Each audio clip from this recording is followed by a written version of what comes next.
Alright, yo, what's going on everybody? Swagkage here, and welcome to today's video, where we're going to be talking about Boruto Episode 3, titled Metal Lee Goes Wild. This is, well, I guess this isn't saying much, since we're only on the third episode, but it is without a doubt my favorite episode so far. Pretty much no contest. It's more entertaining, it feels like it does more, it feels like the story is progressing more than it was in the first two episodes. We get focus placed on other characters aside from Boruto. I mean, it's just better in a whole lot of ways. And there are also quite a few interesting moments that I want to talk about present in this episode that raise quite a few questions and answer others. But first, let me just go ahead and get my general thoughts about the episode out of the way. So this episode felt, I mean, it was still a self-contained story, but it felt a lot less like a filler type self-contained story. It felt like everything that was happening in the episode was important to the sake of the overall plot. It wasn't here just to introduce a character to us or to dump exposition on us or whatever. Everything felt a lot more organic than it did in the first two episodes. It didn't feel like it was written for the sake of being an anime episode, at least not for the most part. It starts off by giving the audience a glimpse at this mysterious shadowy figure. He's a silhouette with red eyes, and I mean, I'm going to presume with 99.9% certainty that this is the villain of whatever arc these episodes take place in. He's probably the guy that caused Denki to go on that little mini rampage he did in episode 1, and he also does some stuff in this episode as well, but I'll get into mentioning that later. Then after that, it just cuts to the kids doing some shuriken training like you would see in part 1. She knows the instructor again, so that's cool. Now,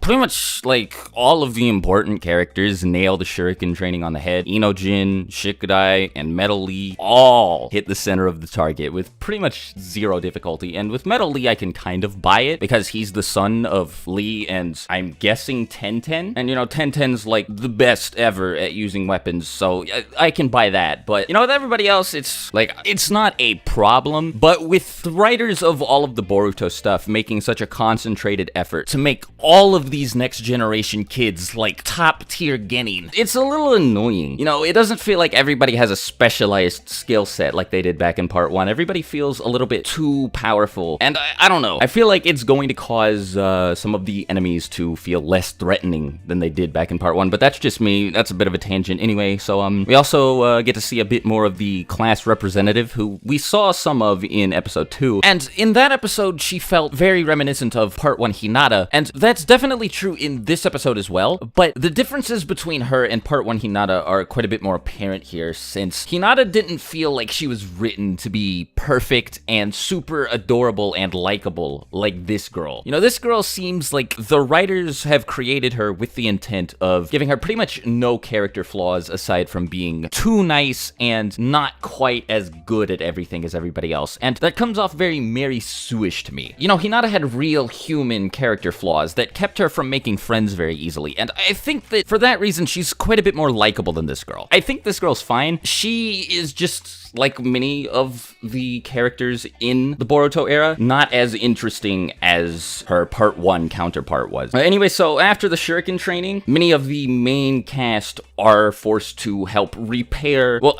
I say main cast, but I mean like Boruto and his friends are forced to repair the damaged stone face of the 7th Hokage after Boruto ran a runaway train into it. And this is because of the fact that Boruto decided it would be a good idea to throw a demon wind shuriken in the middle of shuriken training, and he almost gets Metal Lee killed by doing this. Shikadai and Inojin had no part in any of it, but they still get in trouble for it. So, I mean, it's established that Metal Lee is, like, he's very nervous all of the time. He constantly worries. Like, he doesn't perform as well when he's under pressure. So, when everybody's waiting on him to finish up his chunk of work on the Hokage face, he freaks out and ends up hammering it so hard that, like, a third of Naruto's face just falls off, and everybody just kind of quits and decides to go home after that. He's pretty broken up about it. He feels terrible, and it's not helped by the fact that Shikadai kind of... See, Shikadai means to give him some just friendly advice, but it comes off like he's scolding the kid. You know, he tells Metal Lee, you're a bit too honest for your own good. You also really need to work on worrying so much. But he does it a bit more bluntly than that. And Metal Lee gets pretty insecure about it and walks away really sad, which sets up what happens when Shikadai, Inojin, and Boruto next meet him. So then Shikadai goes home. Tamari yells at him for getting in trouble, even though it wasn't his fault. Shikamaru tries to calmly talk to him, but Tamari's not having it and decides that since Shikamaru's not being hard enough on him, neither of them are going to get to eat. And I thought that was funny. funny. It was nice to see Temari again being Temari. Then after that, Boruto, Inojin, and Shikadai meet Metal Lee, who is acting exactly the same way that Denki did in episode 1. And Boruto's the only person who notices, but he has the same chakra aura around him that Denki did in episode 1, and this is due, obviously, to Boruto's unnamed dojutsu. He definitely has one of them. I mean, there's really no denying it now, but I'm pretty certain it's not a Byakugan or a Tenseigan. I'll get back to it in a bit. But, so, yeah, they fight. Metal Lee is ridiculous. He, like, almost forces his way out of a shadow possession jutsu through sheer willpower. It's pretty awesome. And it even looks like he opens up the third gate or something past that because his skin turns red and his pupils disappear. It's pretty nuts, but the animation in the fight could have been better. The art was fine. It's just the animation felt a little more stiff than something in part 1 may have. And I'm starting to get the feeling that that's how a lot of the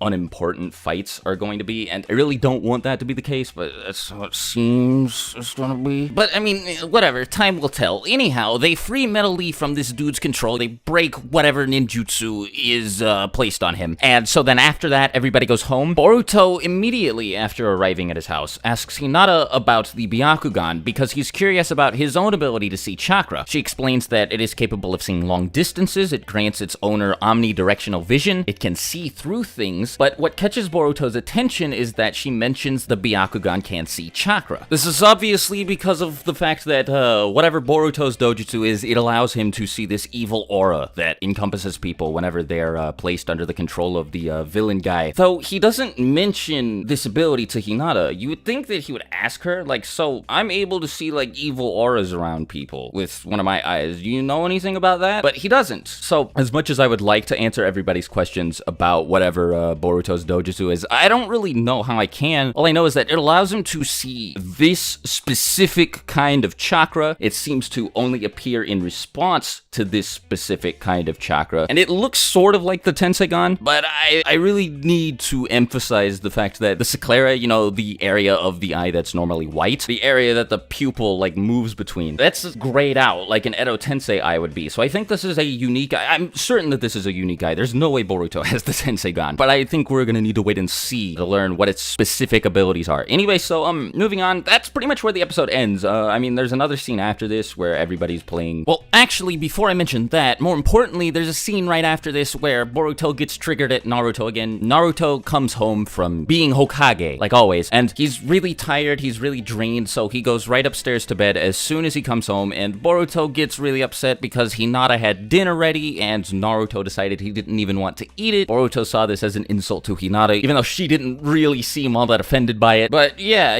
more establishing Boruto hates his dad, without really giving us any time with Naruto. This series has so far maybe had Naruto on screen like 45 seconds, and that's counting all of the time he's spent on screen in the opening. But anyway, so after that, there's a scene of everybody playing video games on the rooftop. That's another thing, by the way. This era has video games, handheld video games at that. So yeah, Boruto, Shikadai, and Inojin are all just chilling on the rooftop, playing something that looks like Final Fantasy or Pokemon, except it's multiplayer, co-op multiplayer, unlike Pokemon. Yeah, Metal Lee walks in on everybody, cutting class, playing video games, and he's like, I'm gonna tell the teacher all you guys, you're gonna be sorry. And then everybody's like, hold on, wait.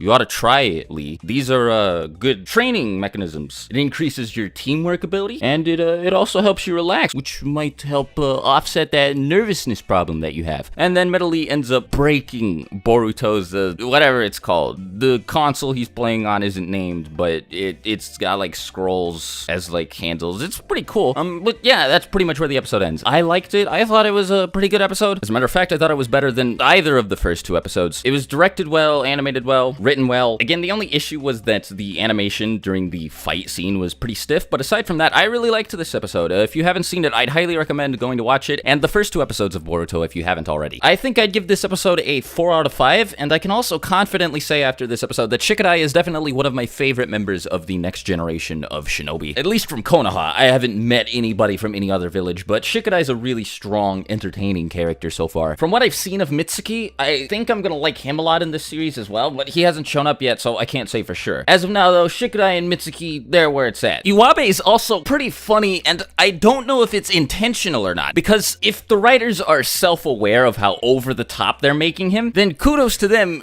because, I mean, he hasn't hasn't done a whole lot for me to call this a trend, to say that this is going to be a hallmark of his character, but a great example happened in this episode. Like, he just had a demon wind shuriken. Boruto just shows up to the shuriken practice field and throws that, and I don't know why he had it. I just thought it was hilarious. He just came out and casually said, like, yo, what are you doing? That's my shuriken. You probably shouldn't take it from my locker. And I'm like, why does he have that? He's an academy student. That by itself might not sound as, crazy as I'm describing the character to be. It's just his attitude and, the way he generally acts, the way he, looks at people, talks to people, how calm he is about everything. I think it all blends together. And now these are only signs that this is the type of character he's going to be. He hasn't really established himself as that type of character yet, but I really hope he ends up just like this, like, really ridiculous, hard-ass type character. Because if so, he's gonna be really likable and really funny, at least in my opinion. Anyhow, I think that's where I'm gonna end this review. So yeah, go watch the episode. I would strongly recommend it, and I think based on the way things are now, this is gonna be a really good series. I really hope things continue going this strongly. If you have any questions about the episode for me, leave them in the comments below. I'll try to answer it, as always. And if you're new here, make sure to subscribe for more weekly Boruto reviews and other Naruto content. I might do Boruto discussions. If you guys want that, just let me know, and if I get enough support for that, then yeah, I'll definitely start dabbling in that. But until my next video, I'll talk to you guys later. Swagkage out. Bye.